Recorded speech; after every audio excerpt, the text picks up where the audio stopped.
अपने देश में जैसे चाहे वैसे रह सकते हैं, जो चाहे वो कर सकते हैं, जिससे मन हो उससे शादी और जो मन हो वो जॉब। लेकिन क्या आप मानते हैं कि आज भी एक ऐसा देश है जहां लोग कैदियों की तरह रहते हैं?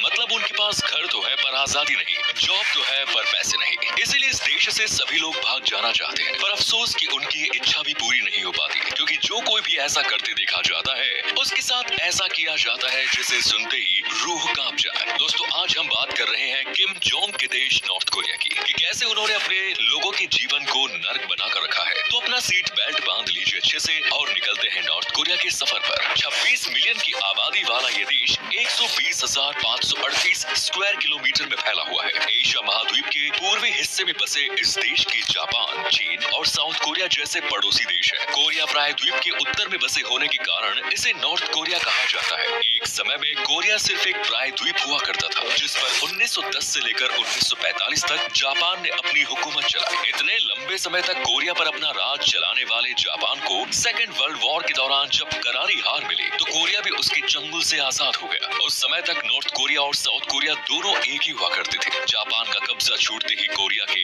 नॉर्थ पार्ट को सोवियत संघ ने अपने अंडर में ले लिया और साउथ कोरिया पर हाथ रखा अमेरिका ने। अब तक तो सब ठीक ही चल रहा था, लेकिन एकदम से मौसम ने रुख बदला और साउथ कोरिया नॉर्थ कोरिया से अलग होने पर आमादा हो गया। ये सब हुआ सोवियत संघ की वजह से। सोवियत संघ की दखलंदाजी के चलते ही साल 1948 में कोरिया के साउथ वाले पार्ट में चुनाव कराए गए और फिर हुई घोषणा साउथ कोरिया बनाने की। और ठीक इसी समय नॉर्थ कोरिया को भी एक दिशा की जरूरत थी, इसीलिए कोरिया के नॉर्थ पार्ट में भी सुप्रीम पीपल्स असेंबली का चुनाव हुआ और सामने निकल कर आया डेमोक्रेटिक पीपल्स ऑफ कोरिया, यानी नॉर्थ कोरिया। नॉर्थ कोरिया और साउथ कोरिया अब भी जुड़े हुए ही थे, लेकिन इन दोनों देशों के बीच मनमुटाव शुरू से जारी था और साल 1950 में इस मनमुटाव ने युद्ध का रूप ले लिया और नॉर्थ कोरिया और साउथ कोरिया दोनों आपस में भिड़ गए। लंबे समय तक चले इस युद्ध को आखिरकार साल 1953 में सोवियत संघ की दखल के बाद रोक दिया गया। लेकिन इस युद्ध के साथ ही साउथ कोरिया और नॉर्थ कोरिया एक दूसरे से हमेशा हमेशा के लिए अलग हो गए, लेकिन इनके बीच की दुश्मनी अब भी सातवें आसमान पर है।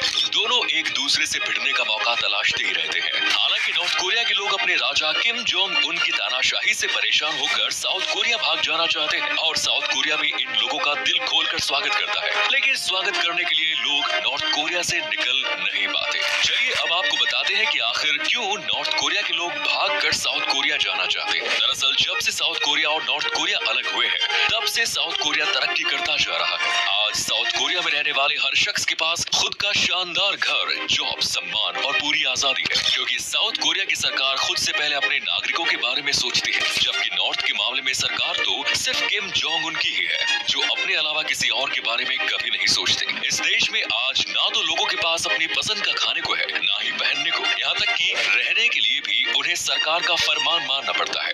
आज इस देश में लोग भुखमरी जैसी परेशानियों का भी सामना कर रहे हैं, क्योंकि यहाँ के लोगों की कमाई बेहद कम है। इसलिए नॉर्थ कोरिया से लोग साउथ कोरिया भागना चाहते हैं। दोस्तों, साउथ कोरिया भाग जाने का जो सबसे बड़ा कारण है वो ये है कि साउथ कोरिया आज भी नॉर्थ कोरिया को अपना हिस्सा या छोटा भाई मानता है। इसीलिए साउथ कोरिया की सरकार नॉर्थ कोरिया से आने वाले लोगों को घर से लेकर जॉब दिलाने तक मदद करती है और तो और साउथ कोरिया की नागरिकता भी आसानी से दे देती है। इसके अलावा उन्हें फाइनेंशियली भी सपोर्ट करती है और जिंदगी खुलकर जीने की पूरी आजादी देती है। यही कारण है कि आज नॉर्थ कोरिया की आधी से ज्यादा आबादी साउथ कोरिया भाग जाना चाहती है। हालांकि आजादी से लेकर अब तक सिर्फ 30,000 लोग ही ऐसा करने में कामयाब हो पाए हैं। रिपोर्ट्स की माने तो साल 2017 से लेकर आज तक सिर्फ 1,000 लोग ही नॉर्थ कोरिया की सीमाओं को लांघने की हिम्मत कर पाए हैं और सुरक्षित पहुंच भी पाए हैं, जबकि कई पकड़े भी गए और उनके साथ जो हुआ वो आपको हिला कर रख देगा। अब आप ये सोच रहे होंगे कि आखिर ऐसा क्या है नॉर्थ कोरिया की सीमाओं पर जो लोग यहाँ से भाग नहीं पाते।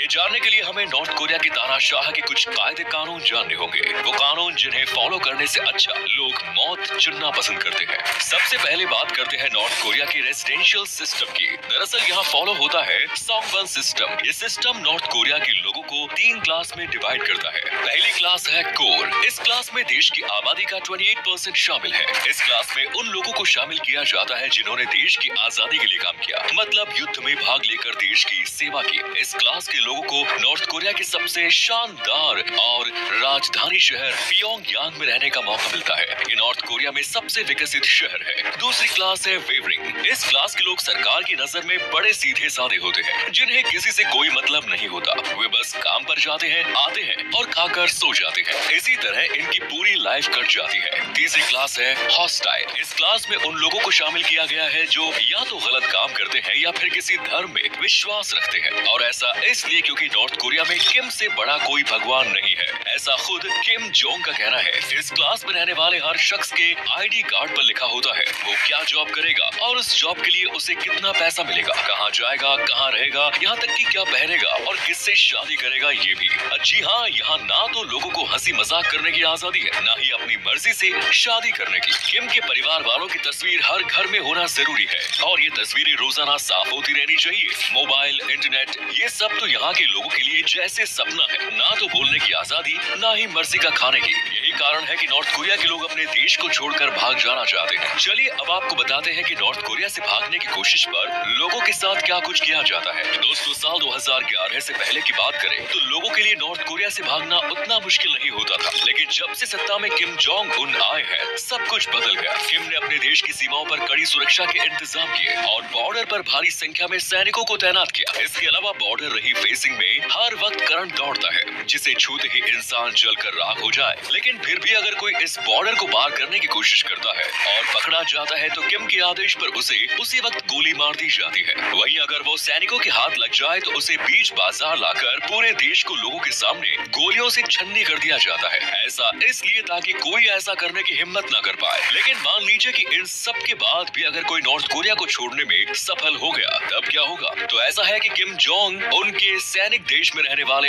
हर परिवार पर नजर रखते हैं। अगर उन्हें गलती से भी भनक लग जाए कि किसी परिवार का कोई सदस्य देश छोड़कर भाग गया है तो किम जोंग उसके परिवार की जिंदगी बदतर बना देता है। उस शख्स को आतंकवादी घोषित कर दिया जाता है और उसके परिवार को उसी तरह से ट्रीट किया जाता है जैसे किसी आतंकवादी के परिवार को किया जाता है। परिवार की आने वाली 3 पीढ़ियों को इसकी सजा भुगतने का फरमान है। इन लोगों को जेल के अंदर आजीवन कारावास के लिए डाल दिया जाता है और ये जेल इतनी भयानक होती है कि नाम सुनते ही रोंगटे खड़े हो जाए। एक एक कमरे में लगभग 200 लोगों को भरा जाता है। जेल में सुविधाओं के नाम पर महज एक टॉयलेट होता है और जेल में किसी को भी चलने की इजाजत नहीं होती। उन्हें 24 घंटे बेड़ियों में रखा जाता है। नॉर्थ कोरिया और साउथ कोरिया के बीचों बीच एक डिमिलिटराइज्ड जोन है। इस जोन में हर वक्त नॉर्थ कोरिया और साउथ कोरिया के सैनिक तैनात रहते हैं, इसलिए ये रास्ता बॉर्डर पार करने के लिए सबसे खतरनाक माना गया है। लेकिन आंकड़े बताते हैं कि इस समय नॉर्थ कोरिया के 33,000 से ज्यादा लोग साउथ कोरिया की खुली हवा में अपनी जिंदगी जी रहे हैं। अब आप सोच रहे होंगे कि आखिर इन लोगों ने ये खतरनाक बॉर्डर कैसे पार किया। दरअसल बात ऐसी है कि नॉर्थ कोरिया से साउथ कोरिया तक जाने के लिए इस बॉर्डर के अलावा कुछ और रास्ते भी हैं जो इतने मुश्किल नहीं है। इनमें से एक रास्ता तो चीन से होकर गुजरता है। हालांकि इस सीमा पर भी सैनिक हर वक्त तैनात रहते हैं, लेकिन फिर भी कुछ एजेंट्स पैसे लेकर लोगों को बॉर्डर पार करवाने का काम करते हैं। वो पैसे लेकर उन्हें समय बताते हैं और साथ ही ये भी बताते हैं कि कैसे जाना है। हालांकि नॉर्थ कोरिया से निकलने के बाद इन लोगों का सामना होता है चीनी सैनिकों से। अगर चीनी सैनिकों से बच निकले तब तो ठीक, वरना चीनी सैनिकों ने इन लोगों को पकड़ लिया तो वो वापस इन्हें नॉर्थ कोरिया के हवाले कर देते हैं। वहीं जब सरकार को ये पता चलता है कि उनका नागरिक देश से बाहर भागने की कोशिश में था तो उन्हें या तो उम्र कैद की सजा दी जाती है या फिर सीधा गोली मार दिया जाता है। इसके अलावा नॉर्थ कोरिया से भागने का एक और रास्ता है जो येलो सी से होकर गुजरता है। ये रास्ता भी बड़ा खतरनाक है क्योंकि इस रास्ते पर नॉर्थ कोरिया की नौसेना हर वक्त अपनी पैनी नजर गड़ाए रहती है, लेकिन फिर भी कुछ लोग तैरकर ये रास्ता पार करने की कोशिश करते हैं। हालांकि इनमें से ज्यादातर इस लंबे रास्ते को पार नहीं कर पाते और उनकी लाशें कुछ दिनों बाद पानी में तैरती हुई मिलती है। इन लोगों की पहचान होने के बाद इनके किए की सजा इनके परिवार को दी जाती है। वही जो लोग ये रास्ता पार करने में सफल हो जाते हैं वो जापान पहुंचते हैं, जहां जापान के सैनिक इन्हें पकड़कर फिर से कोरिया के हवाले कर देते हैं। लेकिन नॉर्थ कोरिया नहीं,